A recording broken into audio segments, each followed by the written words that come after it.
The development of the London Underground Railway.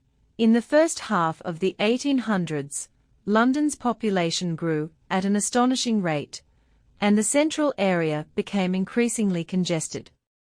In addition, the expansion of the overground railway network resulted in more and more passengers arriving in the capital. However, in 1846, a royal commission decided that the railways should not be allowed to enter the city, the capital's historic and business centre. The result was that the overground railway stations formed a ring around the city. The area within consisted of poorly built, overcrowded slums, and the streets were full of horse-drawn traffic. Crossing the city became a nightmare. It could take an hour and a half to travel 8 kilometers by horse-drawn carriage or bus. Numerous schemes were proposed to resolve these problems, but few succeeded. Amongst the most vocal advocates for a solution to London's traffic problems was Charles Pearson, who worked as a solicitor for the City of London.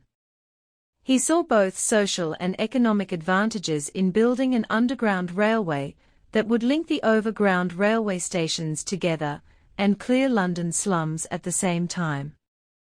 His idea was to relocate the poor workers who lived in the inner-city slums to newly constructed suburbs, and to provide cheap rail travel for them to get to work. Pearson's ideas gained support amongst some businessmen, and in 1851 he submitted a plan to Parliament. It was rejected, but coincided with a proposal from another group for an underground connecting line, which Parliament passed. The two groups merged and established the Metropolitan Railway Company in August 1854. The company's plan was to construct an underground railway line from the Great Western Railway Station at Paddington to the edge of the city at Farringdon Street, a distance of almost 5 kilometers. The organization had difficulty in raising the funding for such a radical and expensive scheme, not least because of the critical articles printed by the press.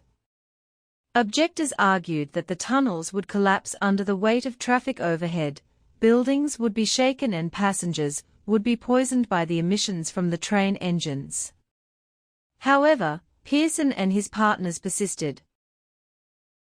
The GWR, aware that the new line would finally enable them to run trains into the heart of the city, invested almost £250,000 in the scheme. Eventually, over a 5-year period, £1 million was raised. The chosen route ran beneath existing main roads to minimize the expense of demolishing buildings. Originally scheduled to be completed in 21 months, the construction of the underground line took 3 years. It was built just below street level using a technique known as cut and cover. A trench about 10 meters wide and 6 meters deep was dug, and the sides temporarily held up with timber beams.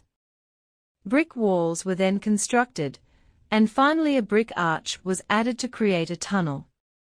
A 2-meter-deep layer of soil was laid on top of the tunnel and the road above rebuilt.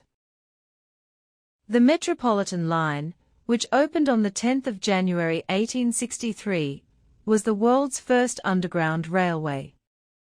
On its first day, almost 40,000 passengers were carried between Paddington and Farringdon, the journey taking about 18 minutes. By the end of the Metropolitan's first year of operation, 9.5 million journeys had been made.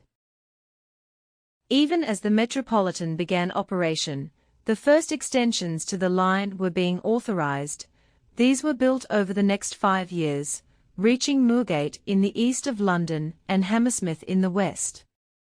The original plan was to pull the trains with steam locomotives, using firebricks in the boilers to provide steam, but these engines were never introduced.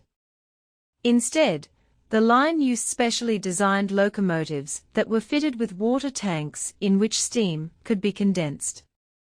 However, smoke and fumes remained a problem, even though ventilation shafts were added to the tunnels. Despite the extension of the Underground Railway, by the 1880s, congestion on London's streets had become worse. The problem was partly that the existing underground lines formed a circuit around the centre of London and extended to the suburbs, but did not cross the capital's centre. The cut-and-cover method of construction was not an option in this part of the capital. The only alternative was to tunnel deep underground. Although the technology to create these tunnels existed, steam locomotives could not be used in such a confined space. It wasn't until the development of a reliable electric motor, and a means of transferring power from the generator to a moving train, that the world's first deep-level electric railway, the City and South London, became possible. The line opened in 1890 and ran from the city to Stockwell, south of the River Thames. The trains were made up of 3 carriages and driven by electric engines. The carriages were narrow and had tiny windows just below the roof, because it was thought that passengers would not want to look out at the tunnel walls. The line was not without its problems, mainly caused by an unreliable power supply. Although the City and South London Railway was a great technical achievement, it did not make a profit. Then, in 1900, the Central London Railway, known as the Twopenny Tube, began operation using new electric locomotives. It was very popular, and soon afterwards new railways and extensions were added to the growing tube network. By 1907, the heart of today's underground system was in place.